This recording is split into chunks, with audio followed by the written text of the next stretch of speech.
Hi, one and all. So back again.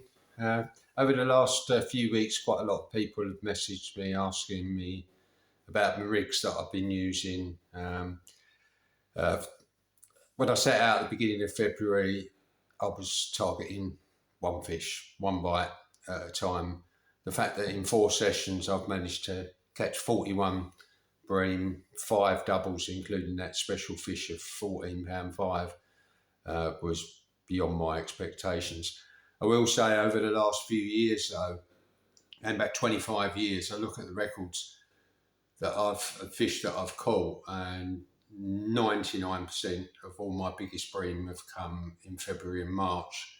And I've got some beliefs behind this. I think with salmon, they swim up the river to spawn, invariably they don't eat for 3 months. And I think this is the primary reason why they die. They're exhausted.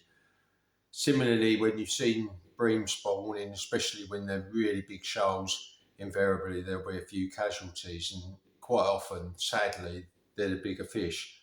I think bream have got in their psyche, and they don't think the way we do, but I think the bigger fish know that they've got to start eating sooner, packing on some body weight to get them through spawning. You know, some of these fish are going to be 30, 40, 50 years old, and they know in their psyche, and they don't think the same as we do, but they know in their psyche that if they haven't eaten sufficient food, their energy levels will be low, and as a result, invariably, they're going to be either exhausted or, worst case scenario, turn over and die.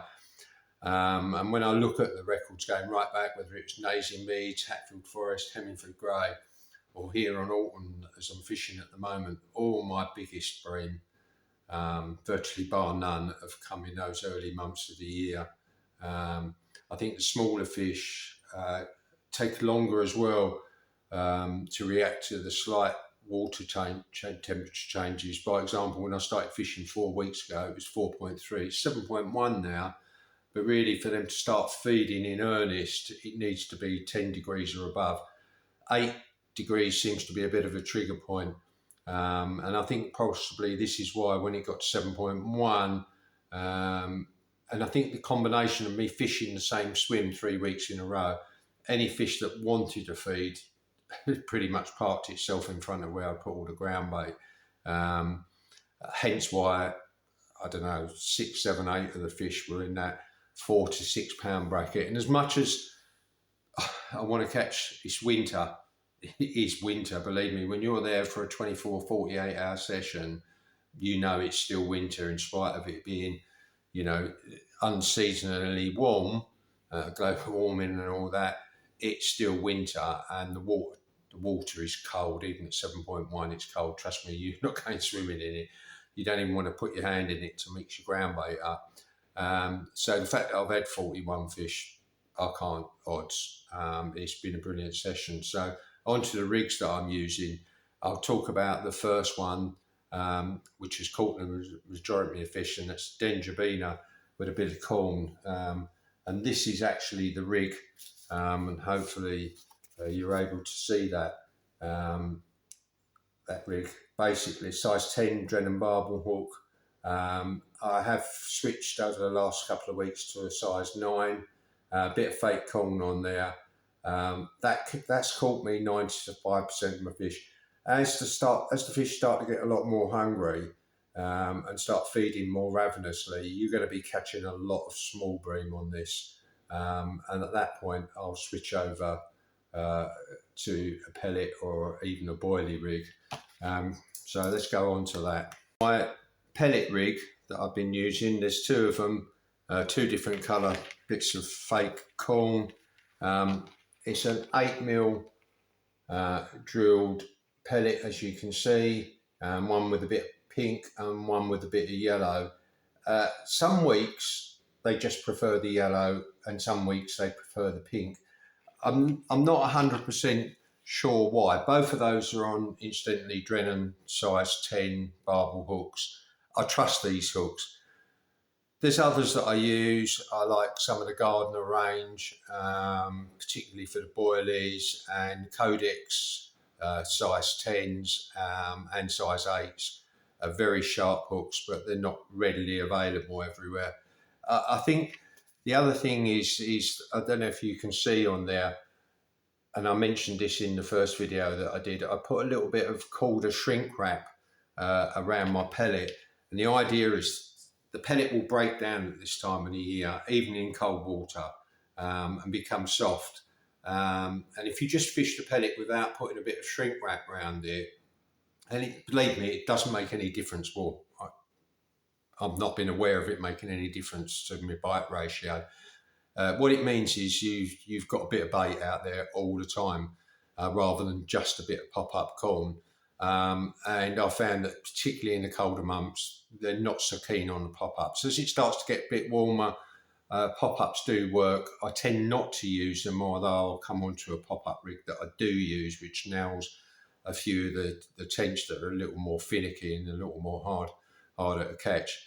So the idea, going back to the shrink wrap, is 2 hours out in the water at this time of the year, half an hour in summer, that pellet's almost dissolved. And if it hasn't, if it's held together, the fish touches the bait and it falls off the hair, and you're left with nothing. On a long haul session, and you're waiting 6, 8, 10 hours for a bite, which is invariably the case this time of the year, you want to know, if nothing else, you've got some bait out there. So this gives me security. In the summer months when the fish are a lot more aggressive, again, it gives me that security that they can peck at it. I can get single beeps all the time. I haven't got to keep winding in to check to make sure I've still got bait on the hook. I know I can trust this shrink wrapped pellet to stay on there. Even if they break some of the edges down, the shrink wrap still holds at least part of the pellet there. So you are, if nothing else, on a hard session, you don't want to be getting up at 2 in the morning just to recast, just to check your bait. Now then, as the fish again start to get a bit more aggressive and you start catching smaller fish, in particular on autumn, less so on waters where there aren't so many small fish like Nazy Meads, Hemingford Grey, definitely. I don't think I ever had a fish out of Hemingford Grey under 12 pound. That said, invariably it was 1 or 2 fish at a time, as I'm sure those of you who fished it know how difficult it can be. I fish a boilie rig, and my boilie rig is really quite simple, and it's something carp guys would use. Slightly bigger hook. It's a Drennan size, barbel size 7. You can see 3/4 of that's actually a cell boilie and a bit of pink pop-up. That will pick you out a bigger fish. If you switch the clock back 10 years ago on autumn, you couldn't catch a bream on a boilie. It's all they'd been fed for the last 50 years with ground bait, maggot, worm and pellets, probably over the last 20 years. They didn't know what a boilie was. And you'd get single beeps, but they seemed to shy away with it. Now, John Taylor has introduced a whole lot more carp, I think in excess of 400. It's attracted a lot more carp anglers as a result. There's a lot more boilies going in, and as a result of that, the bream are more prepared to take the boilie. And the boilie does tend to pick the bigger fish out. It's a longer wait, but that's something I'm prepared to do, especially on a 48-hour session. I'd rather have 3 fish over 10 pound than 30 fish under 5 pound. That's where I've got to. Back in the match days, I'd rather have had all the small fish.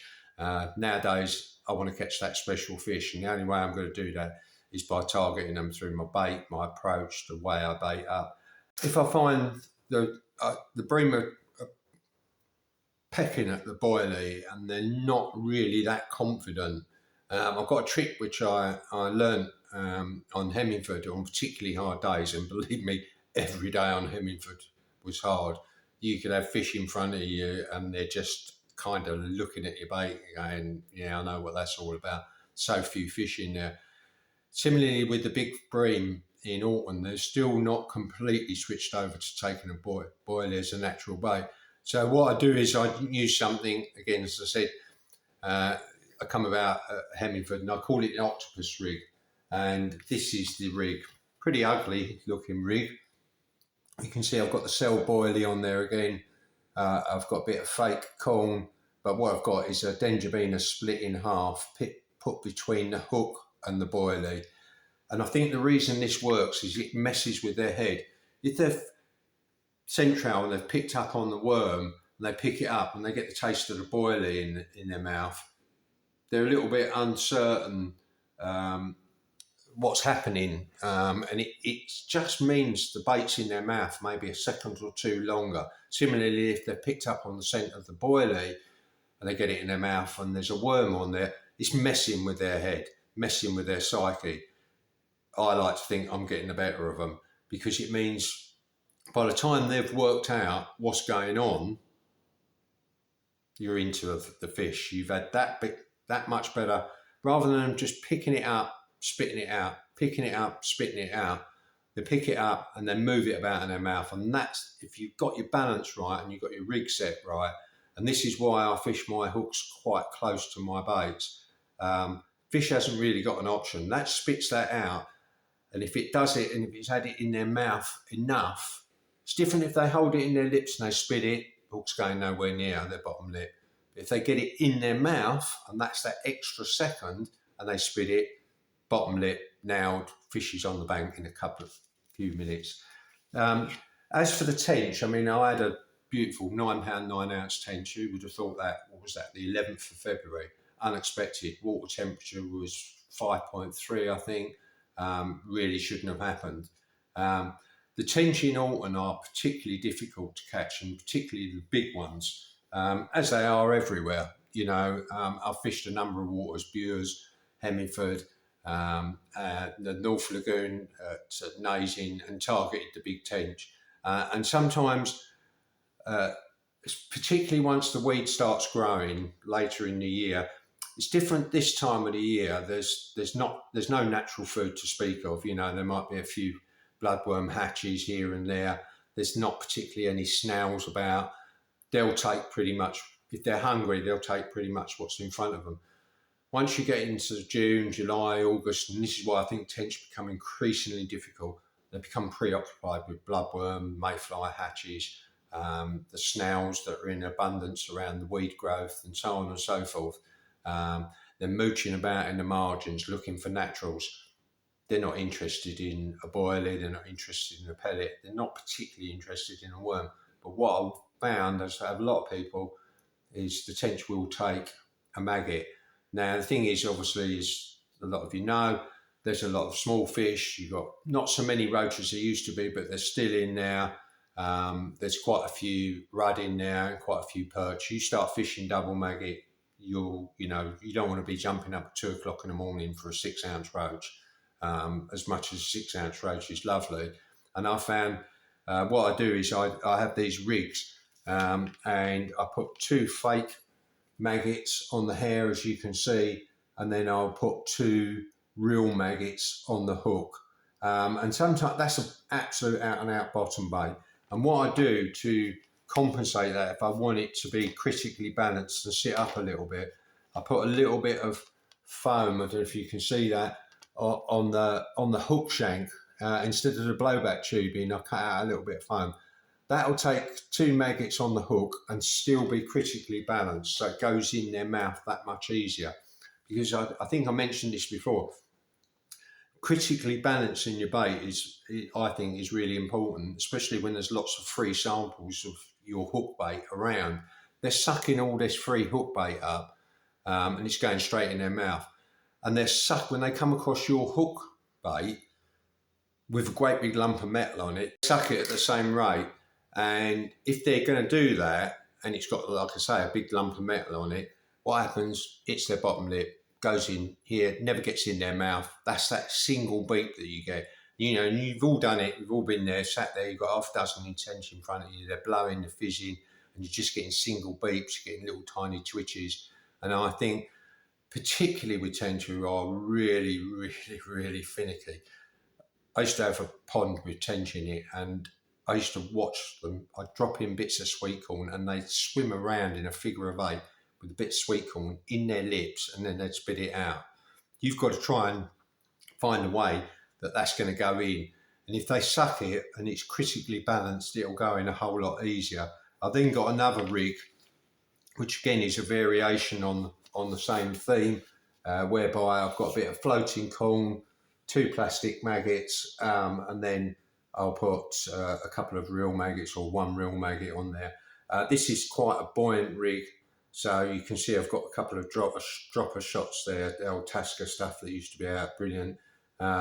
And it'll just sit straight, and that's what I want, because I think with the pop-up bait, the fish tend to attack it rather than mooch around and suck it in like a net. They're going by sight, I think, when it's popped up off the bottom, more so than when it's on the bottom. And that rig, again, with a size 10 Drennan barbel hook, can work quite well. Then coming on to pop-ups, and I've not had a great deal of success with the tench and or the bream and the carp in Alton on pop-ups, but Hemmingford and a couple of other places I fished in the past, the fish did like a pop-up, and I found a unique way. I call it a trigger rig, and basically, if you can see that, what I've done is I've put my pop-up on, and I've cut a little slice with a Stanley blade into the pop-up and pushed the hook into it, and I've got a slightly longer than normal hair. And my thought process behind that is the fish sucks it in, the bait will fall off the hook because it's only just about held on there. And by the time they spit it, because it's suddenly the hook's become in their mouth and free of the boilie, that's going straight in their bottom lip. That nails them a lot of the time. If they're even thinking about taking a pop-up, this rig definitely 100% catches far more than just having like a KD rig or whatever it is that the guys use. Just cutting that little sliver with a Stanley blade and pushing the blade in. Sometimes they'll suck it and the first thing they feel in their mouth is the point of the hook. And by that time, hooked and gone. So I hope that's helped. I'm going to go out and test some of these rigs. I'll be back on the bank. It's Saturday today. I'll be back on the bank Tuesday. The weather's looking okay. 6-7 mile an hour wind, which is what I like at Alton. We've had a couple of cold nights, so I was thinking about moving to a different swim to try and target some big fish. A swim I know there are big fish in, and having caught so many small fish last week, I thought it was time for a move. I'm now beginning to think where we've had 2 frosts, the smaller fish might go back into that semi-torpid state. And at least I know if I'm going to sit there and it's only 4 degrees during the night, I want to know that I've got a chance of catching a fish. But I'll make another video when I get on the bank. I've got some better kit now. I've got one of the GoPros. I've got a tripod with a remote. I've got some backlighting so that when I film my fish that I've just caught, it's not in pitch black. And hopefully my next video will be a whole lot better. I hope you've enjoyed it. Please, any questions about any of the rigs, feel free to ask me, and do subscribe. It does help my numbers and makes me more enthusiastic to do more. But like I said, any questions, there is no such thing as a daft question. Any question, that's what the comments are for. Feel free to ask me. Speak to you soon, guys.